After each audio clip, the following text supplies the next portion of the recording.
ഞാൻ ഡോക്ടർ അജയൻ വർഗീസ്, കോഴിക്കോട് ജില്ലയിൽ കുന്നമംഗലം പന്തീർപ്പാടത്തുള്ള institute of sexual and reproductive medicine എന്ന സ്ഥാപനത്തിൻ്റെ ഡയറക്ടറാണ്. International association of sexual medicine practitioners modern medicine എന്ന അസോസിയേഷൻ്റെ അഖിലേന്ത്യാ ചെയർമാനുമാണ്. ഞാനിന്ന് നിങ്ങളോട് വിശദീകരിക്കാൻ പോകുന്നത് ഹൈമനക്ടമി അഥവാ കന്യാചർമ്മം മുറിച്ച് നീക്കേണ്ട അവസ്ഥകളെക്കുറിച്ചും അത് എന്തിനാണ് ചെയ്യുന്നതെന്നും അതുകൊണ്ട് എന്തെല്ലാം ഗുണങ്ങൾ ലഭിക്കുന്നു എന്നുള്ളതിനെക്കുറിച്ചുമാണ്. അതിനു മുമ്പ് തന്നെ നമുക്ക് എന്താണ് ഈ കന്യാചർമ്മം, അത് പ്രത്യേകതകൾ എന്തെല്ലാമാണ്, അതിൻ്റെ നാം ലൈംഗിക ബന്ധത്തിൽ ഏർപ്പെടുമ്പോൾ കന്യാചർമ്മത്തിന് എന്താണ് സംഭവിക്കുന്നത്, ഇത്തരം കാര്യങ്ങളെക്കുറിച്ച് ഞാൻ ആദ്യം ഒന്ന് വിശദീകരിക്കാം. കന്യാചർമ്മം എന്ന് പറയുന്ന ഒരു പാട മാത്രമാണ്. അതായത് യോനിക്കുള്ളിലേക്ക് ലിംഗം പ്രവേശിക്കുന്നതിന് തടസ്സം നിൽക്കുന്ന ഒന്നല്ല. കന്യാചർമ്മം 4 തരത്തിലുണ്ട്.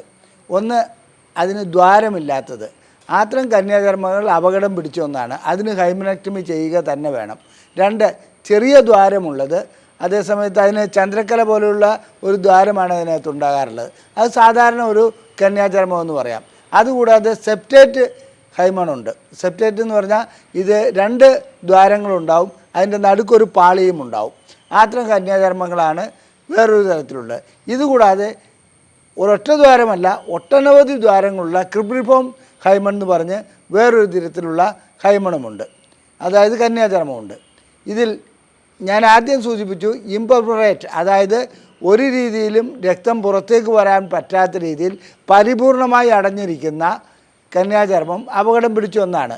ആദ്യമായി രക്തസ്രാവം ഉണ്ടാകുമ്പോൾ, അതായത് ആർത്തവം ഉണ്ടാകുമ്പോൾ, ഇത് രക്തത്തെ പുറത്തേക്ക് പോകാൻ അനുവദിക്കാതെ അവിടെ ആ രക്തമെല്ലാം തളം കെട്ടിക്കിടക്കുകയും ഗർഭപാത്രവും അതുപോലെ അടിവയറും വീർത്തു വരികയും ചെയ്യുന്നു. ഇത് വളരെ ഗുരുതരമായ വേദനയിലേക്ക് പോകുന്നു. അതുപോലെ തന്നെ അസ്വസ്ഥത ഉണ്ടാകുന്നു, മലബന്ധമുണ്ടാകുന്നു, മൂത്രതടസ്സമുണ്ടാകുന്നു. ഇതെല്ലാം ഇത്തരം ഹൈമണിൻ്റെ അവസ്ഥയായി മാറാം. സാധാരണഗതിയിൽ ഇത് മെഡിക്കൽ മാനേജ്മെൻറ്റ് ആശുപത്രിയിൽ എത്തുന്നതോടുകൂടി ഈ വേദനയുമായി എത്തുന്ന രോഗികളെ പരിശോധിക്കുമ്പോൾ അവർക്ക് ആർത്തവത്തിൻ്റെ കാരണമാണോ ഇല്ലെന്നുള്ളത് സ്കാൻ ചെയ്തും മറ്റും നോക്കുമ്പോൾ മനസ്സിലാക്കാൻ കഴിയും. അതിനുശേഷം കന്യാചർമ്മം മുറിച്ച് നീക്കുകയാണെങ്കിൽ, ഹൈമനക്ടമി ചെയ്യുകയാണെങ്കിൽ ഈ പ്രശ്നം പരിഹരിക്കാൻ കഴിയുന്നതാണ്. വളരെയധികം കാലം നീണ്ടുപോവുകയാണെങ്കിൽ, അത് ആ വേദന വെച്ചുകൊണ്ടിരിക്കുകയാണെങ്കിൽ അത് ഗുരുതരാവസ്ഥയിലേക്ക് പോകാറുണ്ട്. മറ്റ് സെപ്റ്റേറ്റ് ഹൈമണും അപകടം പിടിച്ചൊന്നാണ്. അതും സർജറി ചെയ്ത് നീക്കുന്നതാണ് നല്ലത്. വളരെ നേരിയ രീതിയിലുള്ളതാണെങ്കിൽ ലൈംഗിക ബന്ധത്തിലൂടെ അത് പൊട്ടിപ്പോകാറുണ്ട്, ലൈംഗിക ബന്ധം സുഗമമായി നടക്കാറുമുണ്ട്. ഇനി ക്രിബ്രിഫോം ഹൈമണാണെങ്കിലും അതിനകത്ത് പ്രത്യേകിച്ച് പ്രശ്നങ്ങളൊന്നും ഉണ്ടാവില്ല. ലൈംഗിക ബന്ധത്തോടുകൂടി അത് ചിലപ്പോൾ പൊട്ടിപ്പോകാറുണ്ട്. ഇല്ലാത്തതിന് മാത്രമേ സർജറി വേണ്ടി വരാറുള്ളൂ. എന്നാൽ ഹൈമനക്ടമി ചെയ്യുന്നത് ഈ കാര്യങ്ങൾക്കൊന്നുമല്ല. കൂടുതലായിട്ട് വജൈനസ്മസ് പോലുള്ള ചില അവസ്ഥകളിൽ, അതായത് യോനിയിലേക്ക് ലിംഗം പ്രവേശിക്കുന്നതിന് തടസ്സമുണ്ടാകുന്ന ഒരു അസുഖമാണ് യോനി സങ്കോചം അല്ലെങ്കിൽ വജൈനസ്മസ്. അത്തരം അസുഖങ്ങൾക്ക്, അത്തരം അവസ്ഥകൾക്ക് ഹൈമനക്ടമി ചെയ്യുകയാണെങ്കിൽ ഒരു കാര്യം പറയട്ടെ, ഒരു ഗുണവും ലഭിക്കുകയില്ല. ഒരു ചെറിയ രീതിയിലുള്ള ഒരു ആശ്വാസമെന്ന് നമുക്ക് പ്രത്യക്ഷത്തിൽ തോന്നാമെങ്കിൽ കൂടി രോഗിയെ സംബന്ധിച്ചിടത്തോളം ഇത്രയും പണം മുടക്കി ഹൈമനക്ടമി ചെയ്തിട്ടും ലിംഗം യോനിക്കുള്ളിലേക്ക് പ്രവേശിക്കാത്ത അവസ്ഥ വരുന്നു. അങ്ങനെ യോനിക്കുള്ളിലേക്ക് പ്രവേശിക്കാത്ത അവസ്ഥ വരുമ്പോൾ അവർ കുറച്ചുകൂടി നിരാശരാകുകയും ദമ്പതികൾ തമ്മിൽ കലഹത്തിലേക്ക് പോവുകയും ചെയ്യുന്ന ഒരവസ്ഥ കാണാറുണ്ട്. അതുകൊണ്ടാണ് ഞാൻ പറയുന്നത്, ഹൈമനക്ടമി വജൈനസ്മസ് ഉള്ള രോഗികൾക്ക് ചെയ്യുന്നതുകൊണ്ട് എടുത്തു പറയത്തക്ക യാതൊരു ഗുണവും ഉണ്ടാകുകയില്ല. വജൈനസ്മസിന് കൗൺസിലിങ്ങും സൈക്കോതെറാപ്പിയും അതുപോലെ തന്നെ ഡയലേറ്റർ തെറാപ്പിയുമാണ് ആവശ്യം. ആ ഡയലേറ്റർ തെറാപ്പിയോടുകൂടി ഹൈമൺ മിക്കപ്പോഴും പൊട്ടിപ്പോകാറുണ്ട്. ഹൈമനക്ടമി ചെയ്തതിന് തുല്യമായ പ്രതീതി അവിടെ ഉണ്ടാകാറുമുണ്ട്. ഈ രീതിയിൽ പോവുകയാണെങ്കിൽ, അതായത് ഡയലേറ്റർ തെറാപ്പിയിൽ കൂടി പോവുകയാണെങ്കിൽ ലൈംഗിക ബന്ധവും കൂടി സാധ്യമാകുന്ന ഒരവസ്ഥയിലേക്ക് വരും. ഇനി ഹൈമൺ സാധാരണ രീതിയിൽ ഒരു പെൺകുട്ടി ഗർഭാവസ്ഥയിൽ പെൺകുട്ടിയാകുമ്പോൾ അവരുടെ 5-ാം മാസത്തിൽ അത് പരിപൂർണമായും അടഞ്ഞാണ് ഇരിക്കുന്നത്. അതിനുശേഷം പ്രസവത്തോടുകൂടി ചെറിയ ദ്വാരത്തോടുകൂടി, അതായത് 1 mm വലിപ്പത്തിലുള്ള ഒരു ദ്വാരത്തോടു കൂടിയാണ് കുട്ടി ജനിക്കുന്നത്. അതിനുശേഷം ഓരോ വർഷം കഴിയും തോറും ഓരോരോ mm വെച്ച് 1 mm വെച്ച് അത് കൂടി വരുന്നതായി കാണാം. ഇനി പ്രായപൂർത്തിയാവുന്നതോടുകൂടി ഹൈമണിന് എന്താണ് സംഭവിക്കുന്നത്, കന്യാചർമ്മത്തിന് എന്താണ് സംഭവിക്കുന്നത്? ഈസ്ട്രജൻ പെൺകുട്ടിയിൽ കൂടുതലായി ഉൽപ്പാദിപ്പിക്കപ്പെടുന്നു. ഈസ്ട്രജൻ്റെ ഉൽപ്പാദനത്തോടുകൂടി ഹൈമണിൻ്റെ കട്ടി കുറയുന്നു. അതുപോലെ തന്നെ ദ്വാരം വളരെ വലുതാകുകയും ചെയ്യുന്നു. ഇത് സ്വാഭാവികമായി നടക്കുന്നതാണ്.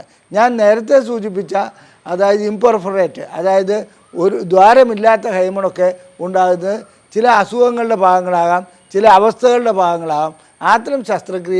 അത്തരം രോഗാവസ്ഥകൾക്ക് മാത്രമാണ് ശസ്ത്രക്രിയകൾ ചെയ്യേണ്ടതുള്ളത്. ഇനി മറ്റൊരു തെറ്റിദ്ധാരണയെക്കുറിച്ച് കൂടി ഈ അവസരത്തിൽ പറയേണ്ടതുണ്ട്. അതായത് സാധാരണ ഇതിൽ ആദ്യ രാത്രിയിൽ ലൈംഗിക ബന്ധത്തിലേർപ്പെടുമ്പോൾ രക്തം വരണമെന്നും, അതായത് കന്യാചർമ്മം പൊട്ടി രക്തം വരണമെന്നുള്ള ഒരു മിഥ്യാധാരണ ഇന്നും ചില സമൂഹങ്ങളിൽ കാണപ്പെടുന്നുണ്ട്. അതുമാത്രമല്ല, നല്ല വിദ്യാഭ്യാസമുള്ള വ്യക്തികൾക്ക് പോലും അത്തരമൊരു ധാരണയുണ്ട്, കന്യാചർമ്മം പൊട്ടി രക്തം വരേണ്ടതുണ്ടെന്നുള്ളത്. ഇത് തെറ്റിദ്ധാരണയാണ്. ചില സ്ത്രീകളിൽ കന്യാചർമ്മം പൊട്ടി രക്തം വന്നെന്ന് വരാം. എന്നാൽ എല്ലാ സ്ത്രീകളിലും കന്യാചർമ്മം പൊട്ടി രക്തം വരേണ്ട ഒരു ആവശ്യമില്ല, അങ്ങനെ ഉണ്ടാകുകയുമില്ല. കാരണം ചില കന്യാചർമ്മങ്ങൾ ലിംഗം യോനിക്കുള്ളിലേക്ക് കടക്കുമ്പോൾ അതിൻ്റെ ഇലാസ്റ്റികത കൊണ്ട് അത് ലിംഗത്തെ പ്രവേശിപ്പിക്കുവാൻ ഒരു തടസ്സവുമില്ലാതെ മുന്നോട്ട് കൊണ്ടുപോകാറുണ്ട്. മാത്രമല്ല ചില സ്ത്രീകളുടെ കന്യാചർമ്മം വളരെ വളരെ ചെറുതുമായിരിക്കും. കാരണം അത്രയ്ക്കും വലിയ ദ്വാരം അതിനകത്ത് വന്നിട്ടുണ്ടാകാം. ഇനി മറ്റൊരു അവസ്ഥ കൂടി പറയാം. ഫിസിക്കൽ എക്സസൈസ് കൂടുതലായി ചെയ്യുന്ന സ്ത്രീകൾ, സ്വയംഭോഗം ചെയ്യുന്ന സ്ത്രീകൾ, ഇവരുടെയൊക്കെ കന്യാചർമ്മം മിക്കപ്പോഴും അവിടെ കണ്ടുകൊള്ളണമെന്നേ ഇല്ല, അത് നഷ്ടപ്പെട്ടിട്ടുണ്ടാകാം. ഈ കാര്യങ്ങളാണ് നാം ആദ്യം മനസ്സിലാക്കേണ്ടത്. ചിലർ ഇതിൻ്റെ അതായത് നമ്മുടെ വിർജിനിറ്റിയുടെ ഒരു ലക്ഷണമായി കന്യാചർമ്മത്തെ കാണുന്നവരുണ്ട്. ഇതും ഒരു അബദ്ധം തന്നെയാണ്. ഇതിനു വേണ്ടിയിട്ട് ഹൈമനക്ടമി, ഞാൻ നേരത്തെ സൂചിപ്പിച്ച ശസ്ത്രക്രിയയ്ക്ക് എതിർ ദിശയിലുള്ള ഒരു ശസ്ത്രക്രിയയുണ്ട്, ഹൈമനോപ്ലാസ്റ്റി എന്ന് പറഞ്ഞത്. അത് കേരളത്തിലെ പ്രശസ്തമായ ഒരു കേസ് വഴിക്ക് നിങ്ങൾക്ക് എല്ലാവർക്കും ബോധ്യമുള്ളതായിരിക്കാം. കന്യാചർമ്മം നഷ്ടപ്പെട്ട സ്ത്രീകൾ കൃത്രിമമായി കന്യാചർമ്മം തുന്നിച്ചേർക്കുന്ന, അതായത് അവിടെ ഒരു കന്യാചർമ്മം ഉണ്ടാക്കി വയ്ക്കുന്ന ഒരവസ്ഥ വരാറുണ്ട്. ഇത് മെഡിക്കൽ പരിശോധനകളിലോടുകൂടി ഹൈമനോപ്ലാസ്റ്റി ചെയ്തതാണോ എന്നുള്ളത് മനസ്സിലാക്കുവാൻ വളരെ ലളിതമായി കഴിയും. പക്ഷേ ഇത്തരം അബദ്ധധാരണകൾ പലരും ഇന്നും വെച്ച് പുലർത്തുന്നുണ്ട്. കന്യാചർമ്മം എന്നുള്ളത് വളരെ പ്രഷ്യസായ, അല്ലെങ്കിൽ ആദ്യ രാത്രിയിൽ മാത്രം പൊട്ടേണ്ട, അല്ലെങ്കിൽ അങ്ങനെ രക്തം വരേണ്ട ഒന്നാണെന്നുള്ളത്. ഇത്തരം കാര്യങ്ങൾ നിലനിൽക്കുന്നതോടുകൂടി ലൈംഗിക ബന്ധത്തിൽ ഏർപ്പെടാൻ വരുന്ന പുരുഷനും സ്ത്രീയും ഇതുവഴി ഇങ്ങനെ സമീപിക്കുകയാണെങ്കിൽ കുടുംബകലഹം ഉണ്ടാകുമെന്നുള്ളതല്ലാതെ മറ്റൊന്നും നടക്കുകയില്ല. കുടുംബകലഹത്തിന് ഈ കന്യാചർമ്മ തിയറി വളരെയധികം കാരണമായി മാറാറുമുണ്ട്. നമുക്ക് ഹൈമനക്ടമി എന്ന ശസ്ത്രക്രിയയിലേക്ക് വരാം. ഞാൻ സൂചിപ്പിച്ചുവല്ലോ, ഇത് ആവശ്യത്തിനും അനാവശ്യത്തിനും ഇന്ന് ചെയ്യപ്പെടുന്ന ഒരു ശസ്ത്രക്രിയയാണിത്. അതായത് ഞാൻ അനാവശ്യത്തിനെന്നുള്ള ഉദ്ദേശിച്ചത് എന്തെങ്കിലും ഒരു ചികിത്സ നൽകണ്ടേ എന്നുള്ള ഒരു ധാരണ കൊണ്ട് ഹൈമനക്ടമി ചെയ്യുകയും വജൈനസ്മസ്, അതായത് യോനി സങ്കോചം പോലുള്ള അവസ്ഥകൾക്ക് ഒരു പരിഹാര മാർഗമായേക്കാം എന്നുള്ള ധാരണയിൽ ഹൈമനക്ടമി ചെയ്യുന്നതായി കാണാം. സത്യം പറയട്ടെ, പ്രയോജനം ലഭിക്കുകയില്ല. ഡയലേറ്റർ തെറാപ്പി മാത്രമാണ് ഹൈമനക്ടമി അല്ല, ഡയലേറ്റർ തെറാപ്പിയാണ് വജൈനസ്മസ് അഥവാ യോനി സങ്കോചം പോലെയുള്ള രോഗങ്ങൾക്ക്, അതായത് അവസ്ഥകൾക്ക് അത്യുത്തമം. അതിന് ഞാൻ നേരത്തെ സൂചിപ്പിച്ചു, സൈക്കോതെറാപ്പി വേണം, കൗൺസിലിംഗ് വേണം, അതുപോലെ തന്നെ പാർട്ട്ണറുടെ സഹകരണവും ആവശ്യമാണ്. ഈ ഹൈമനക്ടമി ചെയ്തു കഴിഞ്ഞാൽ ഉണ്ടാകുന്ന ഏറ്റവും വലിയ പ്രശ്നം എന്താണെന്ന് വെച്ചാൽ, ഭർത്താവിന് ഉള്ള ലൈംഗിക ശേഷി കൂടി നഷ്ടപ്പെടുന്ന ഒരു അവസ്ഥയിലേക്ക് പോകും. ഇത്രയുമായിട്ടും തനിക്ക് കഴിയുന്നില്ലെങ്കിൽ തൻ്റെ എന്തോ തകരാറാണെന്നുള്ള ഒരു ധാരണയിലേക്ക് ഭർത്താവ് എത്തിപ്പെടുകയും ഉള്ള ലൈംഗിക ശേഷി കൂടി അദ്ദേഹത്തിൻ്റേത് നഷ്ടപ്പെടുന്നതായി കാണാം. ഹൈമനക്ടമി വജൈനസ്മസിന് ഒരു പരിഹാരമേ അല്ല, അതിനുള്ള ചികിത്സ മറ്റൊന്നാണ്. ഡയലേറ്റർ തെറാപ്പിയാണ് ഏറ്റവും അത്യുത്തമം, അല്ലെങ്കിൽ മറ്റ് മാർഗങ്ങളിലേക്ക് പോവുകയാണ് നല്ലത്. ശസ്ത്രക്രിയയിലൂടെ ഒരു വജൈനസ്മസും ഇന്ന് വരെ ചികിത്സിച്ച് മാറ്റിയതായി രേഖകളില്ല. അങ്ങനെ ഒന്നും സാധ്യമല്ല എന്നുള്ളതാണ് എൻ്റെ അനുഭവത്തിൻ്റെ വെളിച്ചത്തിൽ എനിക്കും പറയുവാനുള്ളത്. ലൈംഗിക ചികിത്സയെക്കുറിച്ച്, ലൈംഗിക പ്രശ്നങ്ങളെക്കുറിച്ച് നിങ്ങൾക്ക് എന്തെങ്കിലും അറിയണമെന്നുണ്ടെങ്കിൽ ഞങ്ങളുടെ ബുക്ക്ലെറ്റുകൾ സൗജന്യമായി നിങ്ങൾക്ക് അയച്ചു തരുന്നതാണ്. ഇവിടെ തന്നിരിക്കുന്ന നമ്പറിൽ ISRM എന്ന് ടൈപ്പ് ചെയ്യുക. നിങ്ങൾക്ക് വേണ്ട ബുക്ക്ലെറ്റുകൾ ഞങ്ങളിവിടെ നിന്നും വാട്സപ്പ് വഴിക്ക് സൗജന്യമായി PDF ഫോർമാറ്റിൽ അയച്ചു നൽകുന്നതാണ്. ഈ വീഡിയോ നിങ്ങൾക്ക് ഇഷ്ടപ്പെട്ടുവെങ്കിൽ നിങ്ങളുടെ സുഹൃത്തുക്കൾക്ക് ഇത് ഷെയർ ചെയ്യുക. നിങ്ങളുടെ അഭിപ്രായങ്ങൾ കമൻറ്റ് ബോക്സിൽ രേഖപ്പെടുത്തുക. ദയവായി ഈ വീഡിയോ ലൈക്ക് ചെയ്യുക. നിങ്ങൾക്ക് ലൈംഗികമായ പ്രശ്നങ്ങൾക്ക് ചികിത്സയാണ് ആവശ്യമെന്നുണ്ടെങ്കിൽ ഈ നമ്പറിൽ വിളിച്ച് ബുക്ക് ചെയ്യാവുന്നതാണ്. നന്ദി, നമസ്കാരം.